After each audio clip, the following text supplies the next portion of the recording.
Hi అందరికీ welcome back to my channel. ఈరోజు మన వీడియోలో ప్రోటీన్ ఎక్కువగా ఉండే కాబూలీ శనగలతో చేసుకునే చనా మసాలా ఎలా చేసుకోవాలో చూపించబోతున్నాను. ఈ చనా మసాలా పూరి, చపాతీ, రోటీ, పరోటా అలానే రైస్లోకి చాలా బాగుంటుంది. ఎక్కువ మసాలా లేకుండా సింపుల్గా మన ఇంట్లోనే ఈ చనా మసాలా ఎలా చేసుకోవాలో చూసే ముందు మన ఛానల్ని ఫస్ట్ టైం చూస్తున్నట్లయితే సబ్స్క్రైబ్ చేసుకోండి. ఇంకా రెసిపీ ప్రాసెస్ చూసేద్దామా? దీనికోసం ముందుగా మనం శనగల్ని నానబెట్టుకోవాలి.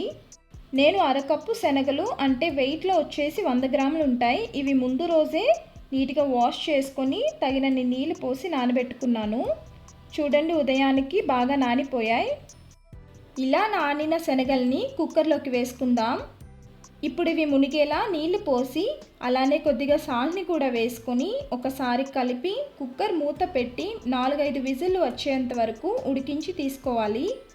4 విజిల్స్ వచ్చి ప్రెషర్ అంతా పూర్తిగా రిలీజ్ అయిన తర్వాత కుక్కర్ మూత తీసుకుందాం. చూడండి, శనగలు బాగా ఉడికిపోయాయి కదా, వీటిని పక్కన పెట్టేసుకోండి. ఇప్పుడు స్టవ్ ఆన్ చేసి ప్యాన్ పెట్టుకొని 3 టేబుల్ స్పూన్స్ ఆయిల్ వేసుకుందాం. నూనె కాగిన తర్వాత ఇందులో బిర్యానీ ఆకు, 2 లవంగాలు, దాల్చిన చెక్క, 1 ఇలాచి, అలానే 1/2 స్పూన్ జీలకర్ర వేసుకోవాలి. వీటిని వేయించిన తర్వాత 2 మీడియం సైజు ఉల్లిపాయల్ని ఇలా చిన్న ముక్కలుగా కట్ చేసి వేసుకుందాం.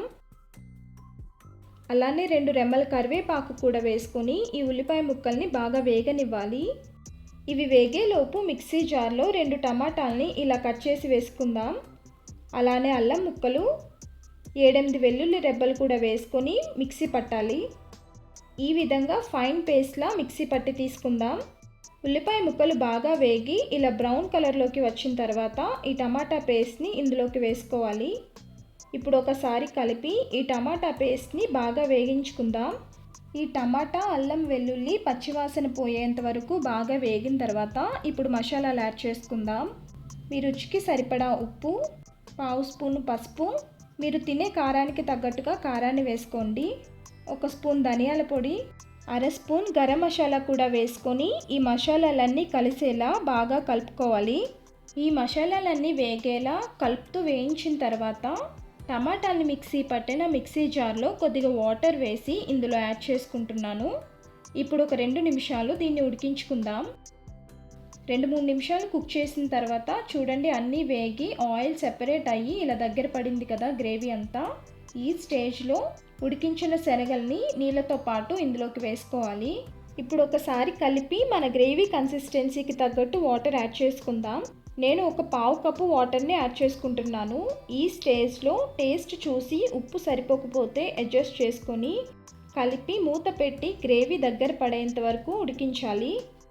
ఒక 5 నిమిషాలు మీడియం ఫ్లేమ్లో ఉడికించిన తర్వాత గ్రేవీ కన్సిస్టెన్సీ ఇలా వచ్చేసింది. ఈ విధంగా ఉంటే సరిపోతుంది. చల్లారిన తర్వాత ఇంకొంచెం దగ్గర పడుతుంది. ఇంకా ఫైనల్గా తరిగి పెట్టుకున్న కొత్తిమీర, అలానే మీ దగ్గర ఉంటే కసూరి మేతిని కూడా వేసుకొని కలిపి 1 నిమిషం పాటు ఉంచి స్టవ్ ఆఫ్ చేసుకుంటే మన చనా మసాలా రెడీ అయిపోయినట్టే.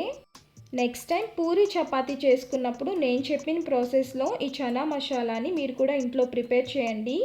ట్రై చేసిన తర్వాత రెసిపీ ఎలా వచ్చిందో మీ ఫీడ్బ్యాక్ని కామెంట్స్లో చెప్పండి. అలానే వీడియో నచ్చితే లైక్ చేసి మీ ఫ్యామిలీ ఫ్రెండ్స్ కూడా షేర్ చేయండి. ఇలాంటి మంచి రెసిపీస్ కోసం మన ఛానల్ని సబ్స్క్రైబ్ చేసుకోవడం మర్చిపోవద్దు. Thank you for watching.